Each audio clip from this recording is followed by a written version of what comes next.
ବର୍ତ୍ତମାନ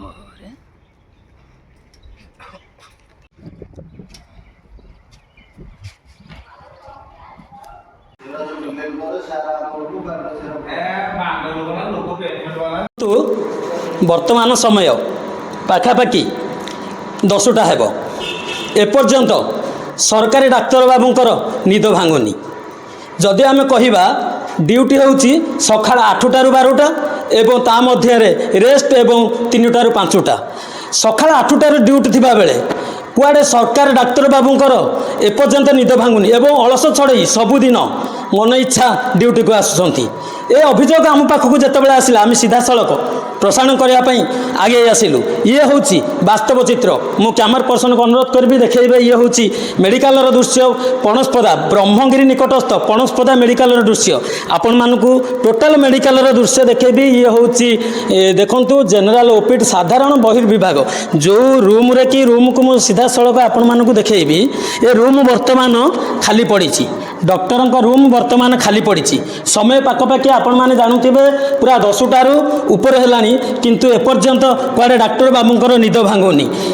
ଡକ୍ଟର ଆମର ରାଜ୍ୟ ସରକାର ପୁରା ଯେଉଁ ସ୍ୱାସ୍ଥ୍ୟ ବିଭାଗ ପାଇଁ କୋଟି କୋଟି ଟଙ୍କା ବ୍ୟୟ କରୁଥିବା ବେଳେ ଲକ୍ଷ ଲକ୍ଷ ଟଙ୍କା ଡକ୍ଟରଙ୍କର ଦରମା, କିନ୍ତୁ ନିଦ ଛଡ଼େଇ ଅଳସ ଭାଙ୍ଗୁନି ଡକ୍ଟରଙ୍କର, ଡ୍ୟୁଟିରେ ଖିଲାପ କରୁଛନ୍ତି।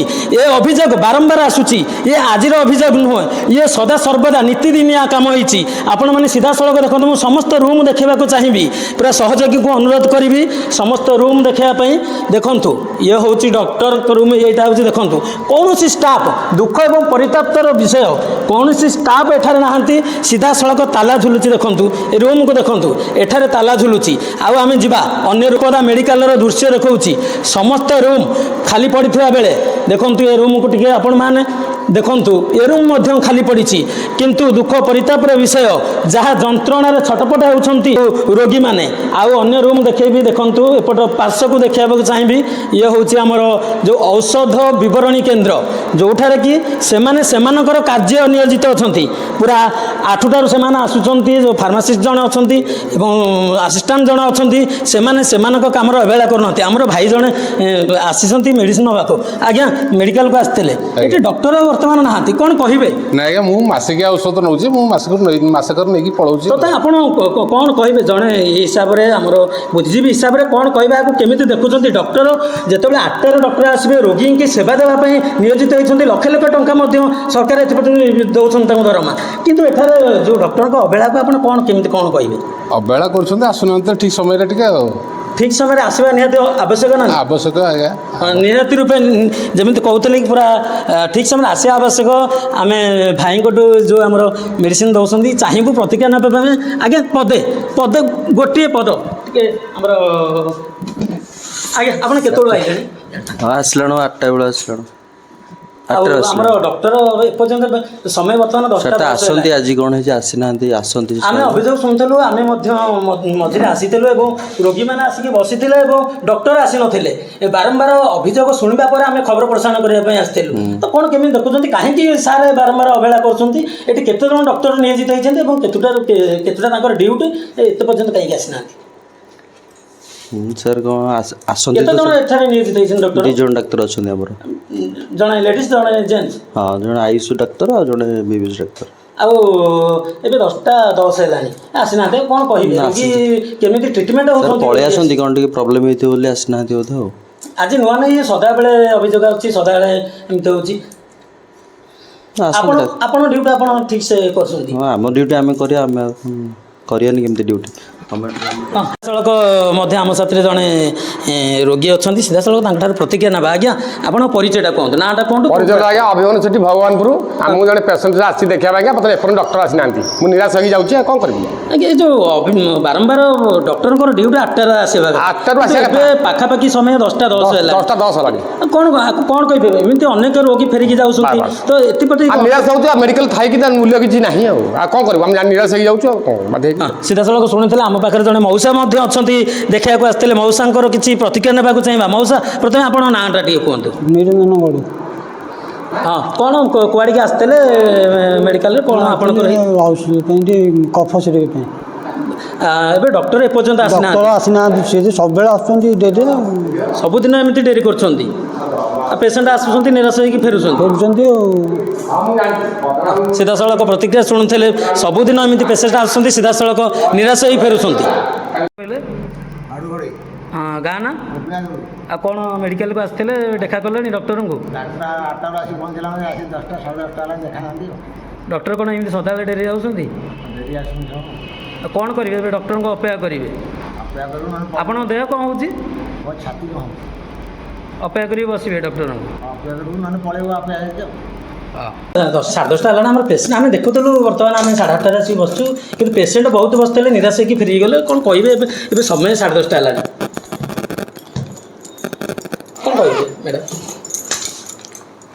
ଆସିଲା ବେଳକୁ ଇଏ କ'ଣ କହିଲୁ ଗାଡ଼ି କେଉଁଟା ପଙ୍କଚର୍ ହେଇଗଲା ତ ଡେରି ହେଇଗଲା କିଛି ମ୍ୟାଡ଼ାମ୍ ଡ୍ୟୁଟି କ'ଣ ଆପଣଙ୍କର ନା ନା କେତେଟାରେ ଡ୍ୟୁଟି ମ୍ୟାଡ଼ାମ୍ ଆମ 9ଟାରୁ 12ଟା ଆଉ ଆପଣ ଏତେ ଡେରି ହେଲା କ'ଣ କିନ୍ତୁ ଅଭିଯୋଗ ହେଉଛି ସଦାବେଳେ ଏମିତି ଡେରି ହେଉଛି ବୋଲି ଅଭିଯୋଗ ଡେରି ସବୁବେଳେ ହେଉନି ବେଳେବେଳେ ହେଇଯାଏ ବୁଝିପାରିଲ କ'ଣ ପାଇଁ ମ୍ୟାଡ଼ାମ୍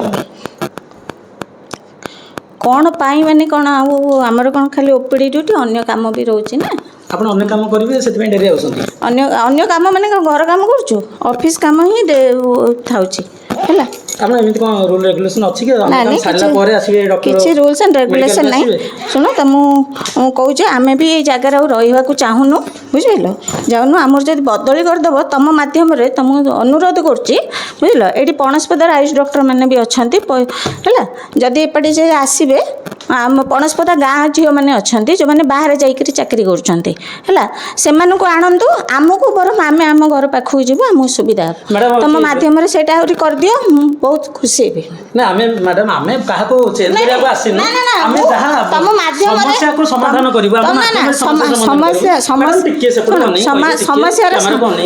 ସମସ୍ୟାର ସମାଧାନ କର ତମ ମାଧ୍ୟମରେ ମୁଁ ତମ ଅନୁରୋଧ କରୁଛି ଏଇଠିର ଗାଁ ଝିଅମାନଙ୍କୁ ଆଣ ଏଇଠି ଚାକିରି କରନ୍ତୁ ତମକୁ ପୁରା ଲୋକମାନେ ହଁ ଡେରି ଆପଣ କାହିଁକି ଡେରିକି ଆସୁଛନ୍ତି ହଁ ଡେରି ଟିକେ ହେଇଯାଉଛି ଆମେ ତ ମନା କରୁନୁ ଡେରି ହଉନି ବୋଲିକି ମାନେ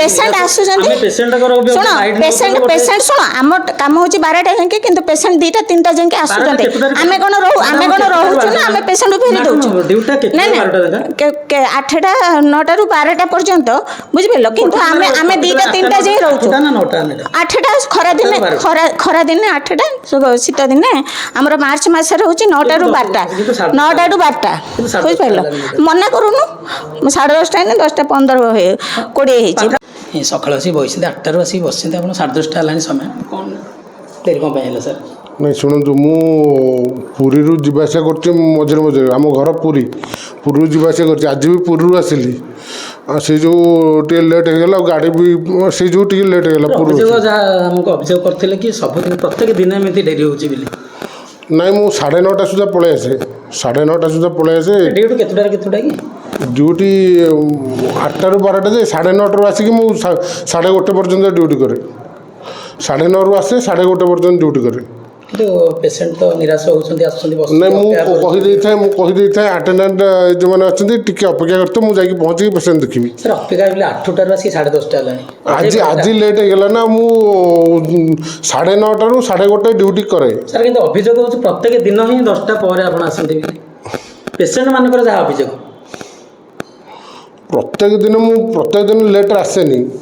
ଦିନ ଲେଟ୍ରେ ଆସେନି ମଝିରେ ଯେଉଁଦିନ ପୁରୀ ଯାଇଥାଏ ପୁରୀରୁ ଆସିଲା ବେଳକୁ ଲେଟ୍ ହେଇଯାଏ ବହୁତ ପେସେଣ୍ଟ ନିର୍ଭର କରିକି ଆସନ୍ତି ପଣସପଦାରେ ଗଭର୍ଣ୍ଣମେଣ୍ଟ ମେଡ଼ିକାଲ ଅଛି ଲୋକଙ୍କ ପାଖରେ ପଇସା ନାହିଁ ତ ଗଭର୍ଣ୍ଣମେଣ୍ଟ ମେଡ଼ିକାଲରେ କିଛି ସେବା ପାଇବା ପାଇଁ କିନ୍ତୁ ନିରାଶ ହେଇକି ଫେରୁଛନ୍ତି କ'ଣ କହିବେ ନିରାଶ ହେଇକି କେହି ଫେରନ୍ତିନି ମୁଁ 1:30 ଯାଏ ସବୁ ପେସେଣ୍ଟକୁ ଦେଖେ ତାପରେ ମୁଁ ଯାଏ 12ଟା ଯାଏଁ ଡ୍ୟୁଟି ମୁଁ 1:30 ଯାଏ 8ଟାରୁ 2 ଘଣ୍ଟା ଆସିବା ଟିକେ ପେସେଣ୍ଟ ଗୋଟେ ଆସିବେ ଏତେ ସମୟ ଅପେକ୍ଷା ମୁଁ ଶୁଣନ୍ତୁ ମୁଁ ସବୁଦିନ ଲେଟ୍ରେ ଆସେନି ଏକ କଥା 9:30ରୁ 1:30 ମୁଁ ପେସେଣ୍ଟ ଦେଖେ ପେସେଣ୍ଟ ଆସିଲା ମାନେ ଯଦି ପେସେଣ୍ଟକୁ ସିରିୟସ୍ ପେସେଣ୍ଟ ଥାଏ ମୁଁ ବରଂ ଏଇଠି ଥିଲେ ପଳେଇ ଆସେ ଆଜି କାହିଁ ଡେରି ହେଲା ସାର୍ ଆଜି ପୁରୀରୁ ଆସିଲି ସେ ଯେଉଁ ଲେଟ୍ ଆମେ ଏଠି କହିବା ରାଜ୍ୟ ସରକାର ରାଜ୍ୟ କୋଷରୁ କୋଟି କୋଟି ଟଙ୍କା ବ୍ୟୟ କରୁଛନ୍ତି ରୋଗୀ ସେବା ପାଇଁ ରୋଗୀମାନେ ଯଦି ସେବା ନ ପାଇବେ ତାହେଲେ ସେବା କ'ଣ ପାଇଁ ଏ କୋଟି କୋଟି ଟଙ୍କା ବ୍ୟୟ କରିବାର ମୂଲ୍ୟ କ'ଣ ରହୁଛି ନିହାତି ରୂପେ ଏହାର ଉପରେ ଦୃଷ୍ଟି ଦେବା ପାଇଁ ଅନୁରୋଧ ବ୍ରହ୍ମଗିରିରୁ ପ୍ରଶାନ୍ତ ଦାସ MSTV